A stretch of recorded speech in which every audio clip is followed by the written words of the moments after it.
There he is. Hello, hello. Can you hear me, Sean? I can hear you. You hear me? Fantastic question. Can you hear me over here when I'm painting pretty clouds? Sure thing, Bob Ross. All right. All right.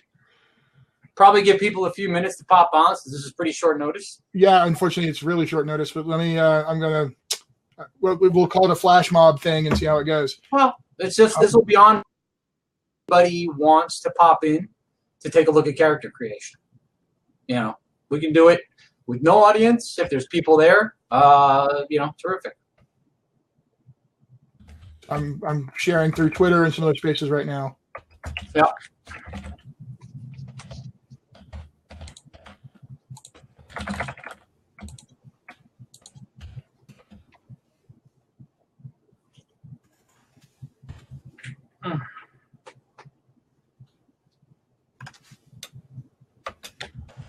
Do I need to change my t-shirt so that it reads the world's most popular fantasy role-playing game so we don't get sued? Yeah, people stopped suing for that a long time ago. Now they just love the fact that people promote them. So, you know.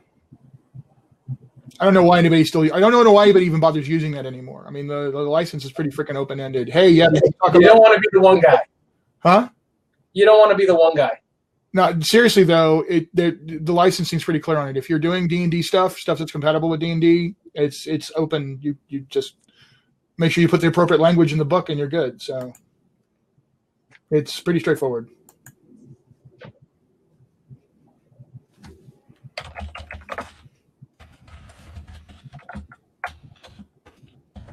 Hello, 3 viewers.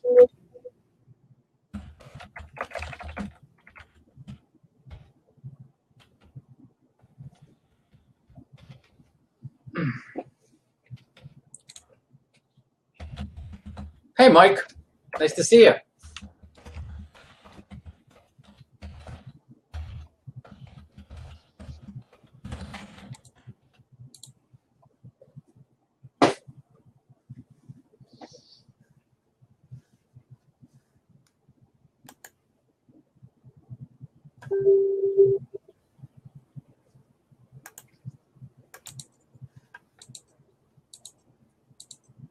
If you guys have, Mike, if you have any questions, you can drop them in the Q&A or in the chat.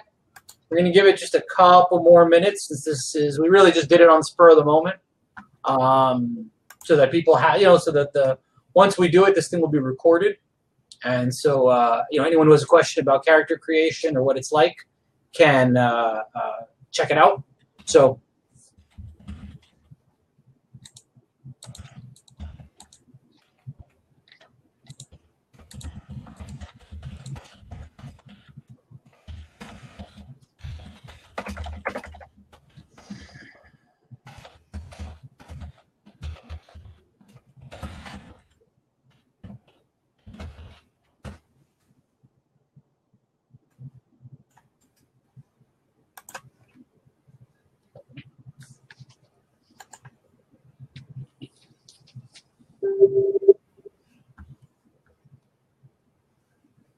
Is that someone chatting with you? Not me. Okay, wondering.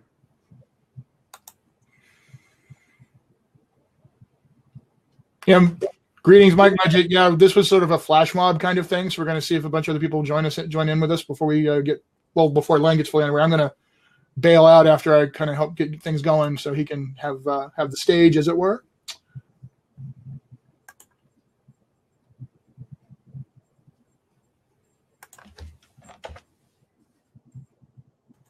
This is really just on a whim. So I have to do that because right now I have a split screen, so I don't even know if I'm on camera. Am I on camera over here? Your face is not. The thing is, you know what? I'm going to go ahead and go off air and see if that if I should still be able to do stuff while you're doing that. So I'm going to go off air. So can I still get audio from you? Huh?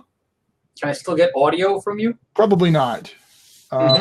Let's just see how this looks. Looks okay to me. Hope it looks okay to you guys.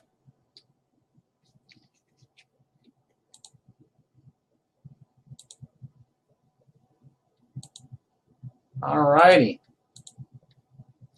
So I've got 9:08 right now. I'm going to give it till probably 9:10 or so. And then we'll get rolling pretty simply on how to create a character. The idea here is I've just had a few people ask me about character creation. I think it's pretty simple, so we're going to do it real easily. I may or may not use this lovely board here, but I have it here just in case, and you know, because Bob Ross is my spirit animal. So there you go.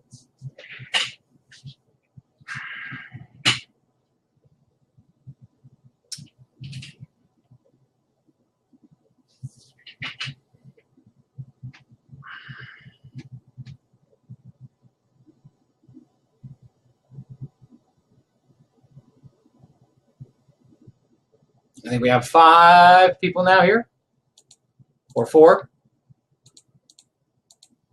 They come and go. All righty.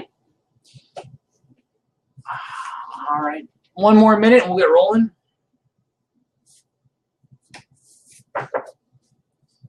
And I may not notice if there's questions if I'm rolling. So if I don't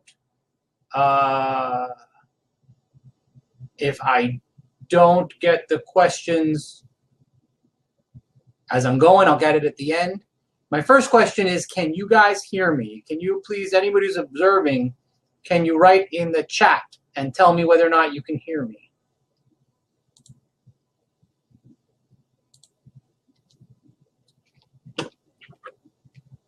Apparently one person has no sound. Anyone else?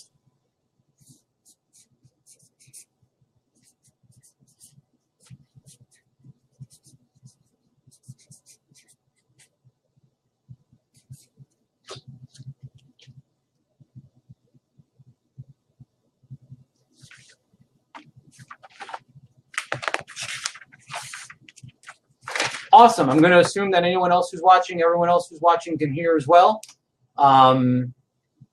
Anyone on the chat, like I was saying before, has any questions?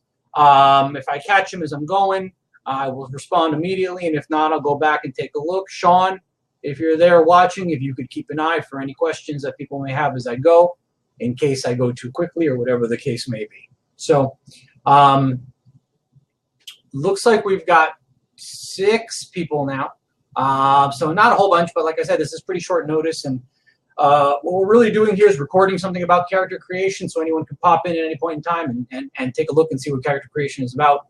The point of this video, a couple of people asked me, you know, to create a character so they get a feel for it, because they understand it's a point-buy system, and in some games that can mean a lot of work. It's not a lot of work here. I'm biased, obviously, but so what we're going to do is kind of create a character from scratch. And to let you know what I've got here, you can't see it, but actually for you, that away. Anyway, over here on this computer, I've got the hero creation summary. That's from the P&PUE core book. That has all the costs and everything right there at the end of the chapter about character creation. So instead of having to flip back and forth through the book, you've got it there right at the end. So I'm going to be glancing at that when necessary. Hopefully some of these costs I know off the top of my head since I wrote the thing. But, okay, so we're going to start off to create a standard, I feel so Bob Ross right about now. We're going to create a standard 125-point character. That's your sort of average superhero, all right? Okay, so you got 125 points. Now, one of the ways in which you spend the points fairly quickly and effectively and efficiently, all characters have abilities and all characters have talents. It's basically like attributes and skills. And everybody has a certain number in both of these, okay? So rather than just spend point by point, you can buy packages to expedite the process. The average human has 2 in everything, and the 2 dice. And the average hero usually has 3, just because the average hero is a main character in a story, and just inherently they're a little bit better than average. So 3 in everything is average for a hero. Okay. So when you're first creating a hero, right? Let's say we want to create a super simple character, which is, your flying brick, super strong, super tough, can fly, that kind of stuff. All right. So let's get rolling on it. Now, the first thing we want to do is buy the baseline abilities and talents, and the easy way to do that is to buy what's called to buy packages. So I'm going to buy what's called the superhero package. That superhero package costs 50 points, and it starts me off with a 3 in everything. Okay, you actually save a few points. There's 6 here, there's 12 here, that's 18.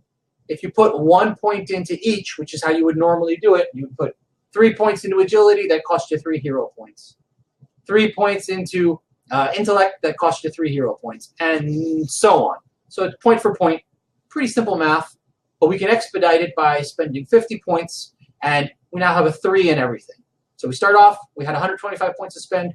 Right off the top, you shave 50 points off, you have 3 in everything, and now you have 75 points to spend. I'm going to go do my Bob Ross imitation. I'll be right back.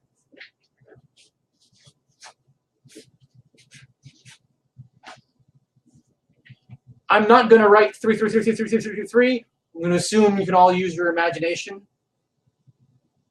And for now, assume there's 3s in everything, okay? So we are creating, like I said, a flying brick character. It means we want the character to be super strong and super tough. So there's a couple of things that I can think of right off the bat I would want in a super brick, all right? First, I want to max out my strength. Second, I want to max out toughness, my resistance. Third, I want to buy armor, which is armor. It deflects damage. Okay? Now, since we're playing in a game with 125-point characters, there's something called a trait cap. And that trait cap with 125-point characters is 12 dice. Now, what is that? That's basically the highest you can buy any attribute, any ability, any talent, any power, etc. That's just, we've all agreed that 12 dice is the highest.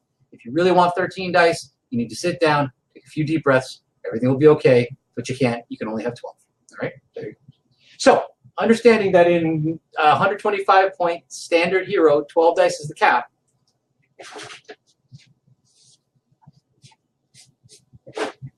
There's your little 12 dice to remind you 12 dice is the cap. Okay, so I want to be a tank. That means I want high might, I want high toughness, and I want armor. So let's figure out how much those cost, right? My might already was 3 points because of that 50-point superhero package I spend. So I got to spend 9 more points to get this to 12. Let's go ahead and write the 12. My toughness was also 3. I got to spend 9 more points to get that to 12. This is my willpower. I don't want my willpower to be incredibly weak because then mentalists can come and kick my superhero booty very easily. So I'd like to also be have discipline and determination. So I want my will at 9, let's say. All right? It's already 3, so that costs 6 extra points.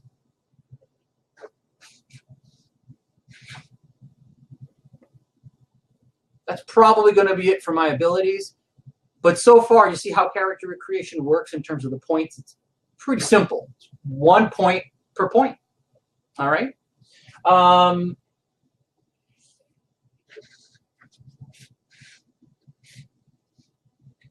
That would be 20, if I'm not mistaken, 24 minus 75. And please correct my math on the chat as I screw up. So you now have 51 points left. All right? Remember, everything I haven't filled in is a 3 because we took the superhero package that cost us 50 points. All right.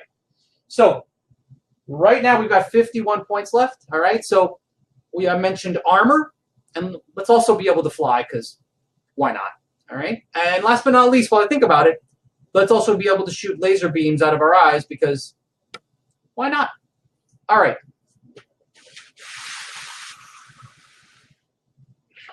Idea. So, flight. Let's buy flight at 9 dice. Hey, Len, isn't 9 dice the speed of sound? Yes, it is. Okay. So,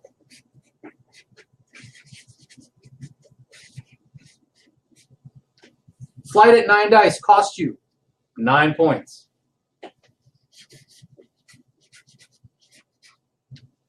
Armor. Well, remember that we're playing in a game with a 12 die cap, and I kind of want to be the tankiest tank that ever tanked. I've got 12 die might.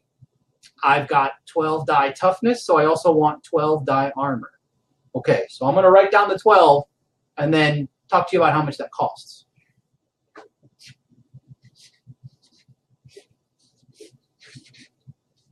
Nine die flight costs 9. Armor is an example of a complication in character creation for this game. And here's about as complicated as it gets. Armor starts, there's something called a baseline rank. That means you already effectively have armor at a certain level. Your baseline rank basically equals half your toughness. You had a toughness of 12, so you basically effectively already have armor 6. So to get armor to 12 will only cost you 6 extra points. So that's the first example of something complicated. So far, everything has cost 1 point per rank. You've seen the first complication, baseline ranks. And all it means is you start off at a certain level, and then you have to buy above that. That's all. Finally, we talked about let's shoot energy out of our eyes, because why not?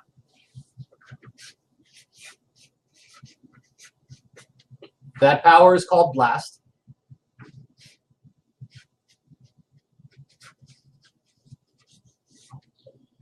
And this shows that the kind of energy that I shoot is what we have as generic energy, comic book energy, P&PUE energy.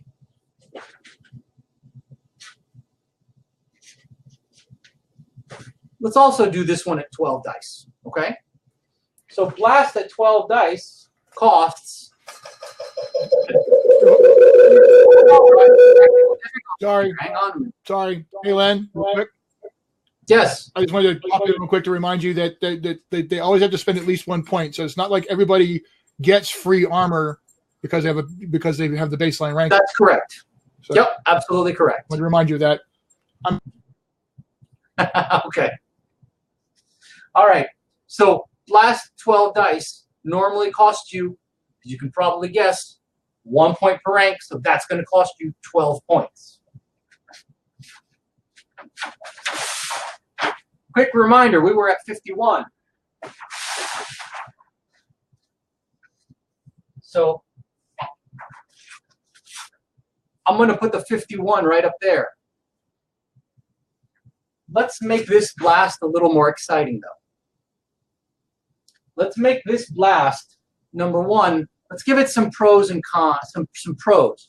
What are pros? Pros are options that you can apply to powers to tweak them, to modify them, to create your own specific version of a power. Okay? So let's take a look and apply a couple of options to specifically pros. Pros are the good options that make a power more expensive, and cons are the bad options that make a power less expensive. It's like that. Okay, so let's buy area, and that means that if you want, you can shoot your energy blasts into a whole area instead of just at a single target. That'll cost you 2 points. Again, there's no calculation here. It's not a multiplier. It's not a 1.75, whatever. You don't need a calculator here, although you can, and we will not say anything bad about you if you choose to. But the point is, it's not necessary. All right. Area, +2. Next, let's go for penetrating. What does that mean? It means if you're using armor against it, you're going to have a harder time with it. So it's good against hard targets, okay?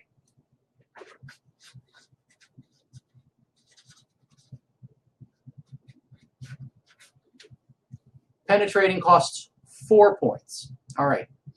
And next, let's go crazy and let's make it independent.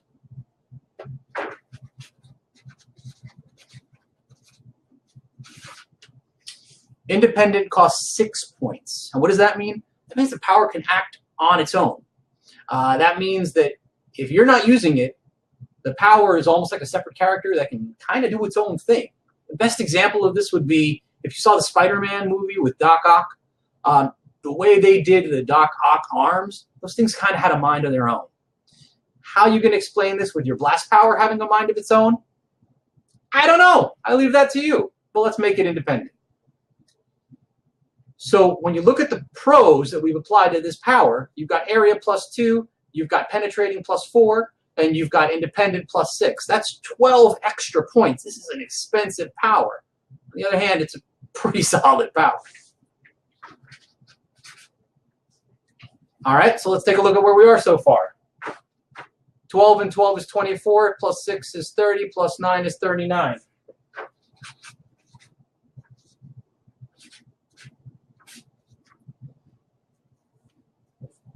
Looks like we've got 12 points left to spend. And I've been doing this in this really awkward back and forth Bob Ross kind of way, all right? And if I haven't messed up on my math, and odds are I have, but let's assume I haven't just for kicks and giggles and so that my mom doesn't feel bad about this. You've got 12 points left to spend, all right? So with 12 points left to spend, let's play a little bit.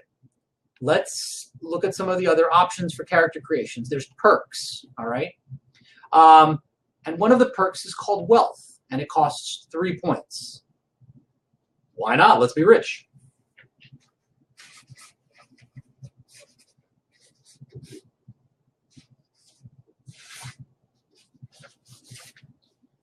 All right, being rich costs 3 points. Now, there's one other power that I definitely want to buy, at least one rank of, and that one other power is called determination. And what determination does is that it gives you extra resolve. All right, what's resolve? Resolve is like the narrative currency in this game. It's what you spend. If you've downloaded the Quickstart, you can see that it's what you spend for to improve your rolls, to give you re-rolls. It's what you'd call bennies in Savage Worlds or plot points in any of the Cortex games by Margaret Weiss Productions. It's those, or what you call it in Fate plot points. It's that narrative currency. It's the kind of stuff that old school gamers hate. I still love you, Jeff D. So call me. Anyway, but that's what we use. We call it resolve. Okay, and resolve, the way you figure out how much resolve you have is it depends on how high your abilities are as compared to the game's trait cap. So this game has a 12 die trait cap, if you remember, and I've got 12 die abilities all over the place. I've got armor at 12 dice. I've got might at 12 dice. I've got toughness at 12 dice. I think this character's name is going to be Mary Sue. So I start off with 0 resolve, and that's not, sorry, here's the camera, 0 resolve, and that's not terrific. So I want to buy a power called determination. It's expensive. It costs 5 points. But if I buy a power called determination, every level of that gives me 1 resolve. And I need to have some. I want to have some. In fact, you know what? I want resolve so much that I changed my mind about being wealthy. As awesome as it is to be rich, I can only imagine. Let's get rid of that, okay?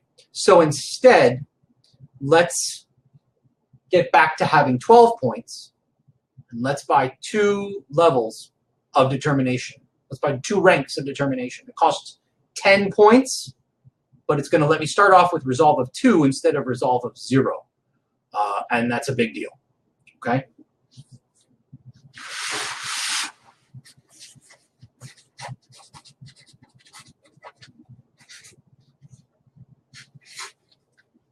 I now have 2 points left to spend. I can do anything I want with those 2 points. So you know what? go back up here to my abilities. Remember, everything you don't see is a 3.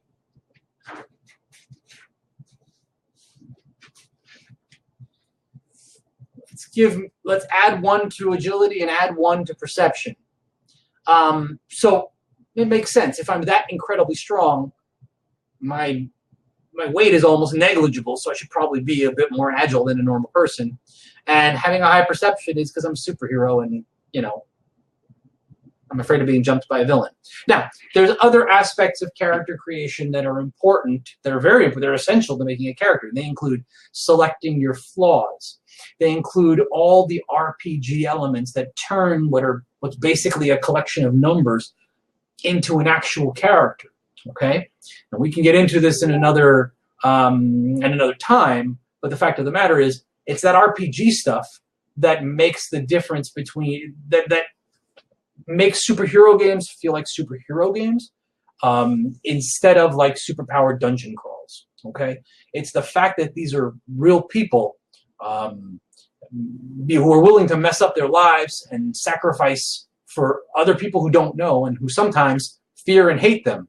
Right, that's what makes it a superhero game. So the RPG stuff is actually pretty important.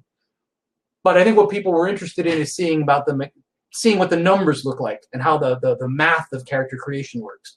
And hopefully, if you were at all concerned about it, you can see it's fairly straightforward. Again, the whole armor thing, the baseline rank is one of the most complicated things there is. So anyway, I'm going to stop talking. I'm going to check the chat to see if there's any questions or comments, or if anyone has any requests. And other than that, for this short video, we're probably going to wrap it up, short and sweet, so that anyone can pop on and take a look at it whenever they want. But let me first take a look and see if there's any questions or comments.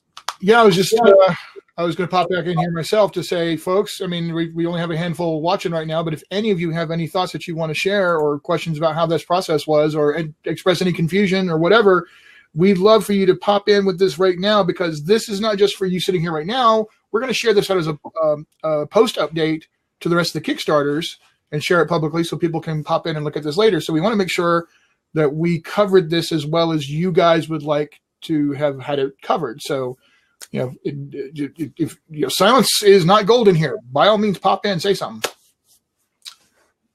But I thought you did a great job, but then I know the game, so, you know, what do I know?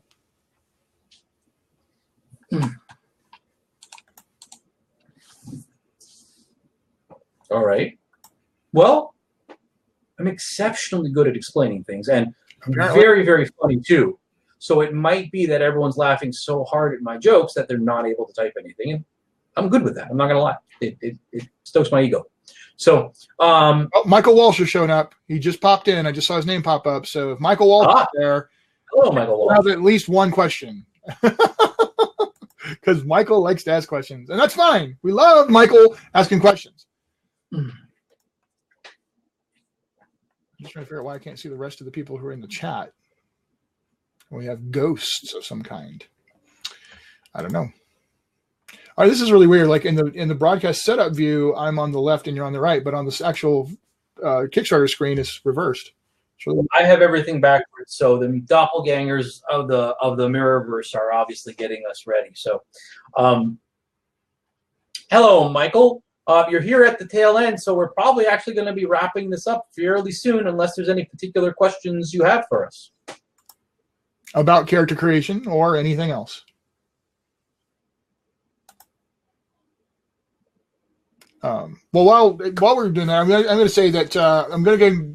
You guys get the first heads up on this one. I'm planning on doing a series of live plays similar to what we did last night. However, I figured out that I can use the co-host function so that players can actually be on screen and talking to us and visible and part of the live play more reactively, more interactively, more role play wise.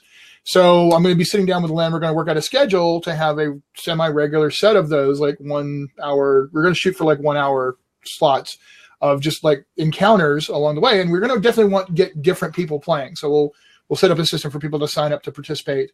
And we'll try to get different people playing and having different kinds of encounters. And what I'll do is I'll use each one to try to show off like a new aspect of encounters and task resolution and At one point, I'll definitely do like the disaster system so people can see how that works. So you guys will want to be keeping an eye out for that because we'll be announcing a schedule for that. And as people sign up for it, I will give them the link so they can, quote, co-host, and then they can pop in and be a part of that broadcast as a player in those games. So that's coming up. We'll be doing that over the course of the, what's it? Well, look, we hit the 30-minute mark, which is really what we were shooting for. Yep. So, again, if anyone has any questions, of course, you can post it.